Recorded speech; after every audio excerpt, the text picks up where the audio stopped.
இந்த வீடியோவில் சேப்பங்கிழங்கு வச்சு ஒரு காரக்குழம்பு தான் எப்படி செய்கிறதுன்னு சொல்லி பார்க்க போகிறோம். மேக்ஸிமம் வந்து சேப்பங்கிழங்கு வச்சு வறுவல் தான் பண்ணுவோம். ஒரு டைம் இந்த மாதிரி காரக்குழம்பு வச்சு பாருங்கள், டேஸ்ட்டு செமையாக இருக்கும்.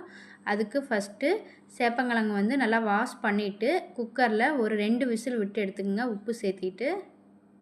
நிறையா விசில் விட்டால் கிழங்கு வந்து குழஞ்சிரும், அதனால் கரெக்டாக 2 விசில் விட்டாவே நல்லா வெந்துடும். இப்போ கடாயில் எண்ணெய் ஊற்றிக்கலாம். எண்ணெய் கொஞ்சம் அதிகமாக சேர்த்திக்கலாம். எண்ணெய் அதிகமாக சேர்த்துனா காரக்குழம்பு வந்து டேஸ்ட்டாக இருக்கும்.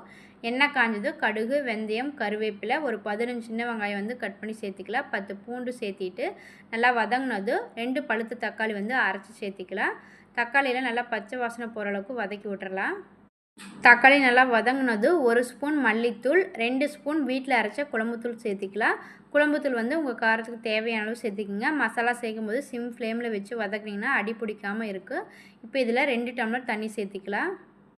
தண்ணி நிறையா சேர்க்க வேண்டாம், ஏற்கனவே வந்து நம்ம கிழங்கு வந்து வேக வச்சு எடுத்து வச்சுருக்கோம். அதனால் வந்து தண்ணி பார்த்து அளவாக சேர்த்திக்கோங்க. இது கூடவே சின்ன நெல்லிக்காய் சைஸ் புளி ஊற வச்சு கரைச்சி சேர்த்திக்கலாம். இப்போ இதில் உப்பு, புளிப்பு, காரம் எல்லாம் சரியாக இருக்கான்னு செக் பண்ணிவிட்டு தேவைப்பட்டால் வந்து நம்ம சேர்த்திக்கலாம்.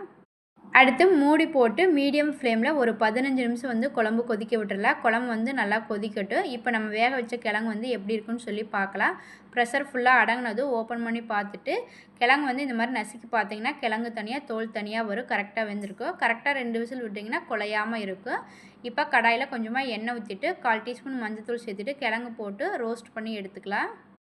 குழம்பு ஒரு 15 நிமிஷம் மீடியம் ஃப்ளேமில் கொதிச்சதுக்கு பின்னாடி நம்ம ரோஸ்ட் பண்ண கிழங்கு சேர்த்துக்கலாம். கிழங்கு சேர்த்துட்டு நல்லா கலந்து விட்டுட்டு மூடி போட்டு சிம் ஃப்ளேமில் ஒரு 5 நிமிஷம் கொதிக்க விட்டால் போதும். ரொம்ப நேரம் கொதிக்க தேவையில்லை. 5 நிமிஷம் கொதி வந்ததும் ஓப்பன் பண்ணி பார்த்திங்கன்னா நல்லா எண்ணெய் பிரிஞ்சு குழம்பு வந்து ரெடியாக இருக்கும். இப்போ அடுப்பை ஆஃப் பண்ணிடலாம். அவ்வளோதாங்க, சேப்பக்கிழங்கு வச்சு ஒரு டேஸ்டியான காரக்குழம்பு வந்து ரெடி பண்ணிடலாம். இது சூடான சாதத்தில் ஊற்றி அது கூட சைடிஷாக பார்த்தீங்கன்னா அப்பளம், கேரட் பீன்ஸ் பொரியல், இல்லை அப்படின்னா கோஸ் பொரியல், இந்த மாதிரி ஏதோ ஒன்று வச்சு சாப்பிட்டா டேஸ்ட்டு செமையாக இருக்கும். நெக்ஸ்ட் டைம் நீங்கள் சேப்பக்கிழங்கு வாங்கினா இதே மாதிரி ட்ரை பண்ணி பாருங்கள். கிட்ஸ்க்கு வந்து லஞ்ச் பாக்ஸும் நம்ம கொடுத்து விட்றலாம். இந்த மாதிரி ஹெல்த்தியான ரெசிபி தெரிஞ்சுக்கணும்னா பிடிச்சிருந்தா நம்ம சேனலை சப்ஸ்கிரைப் பண்ணி சப்போர்ட் பண்ணுங்கள், ஷேர் பண்ணுங்கள். Thank you friends.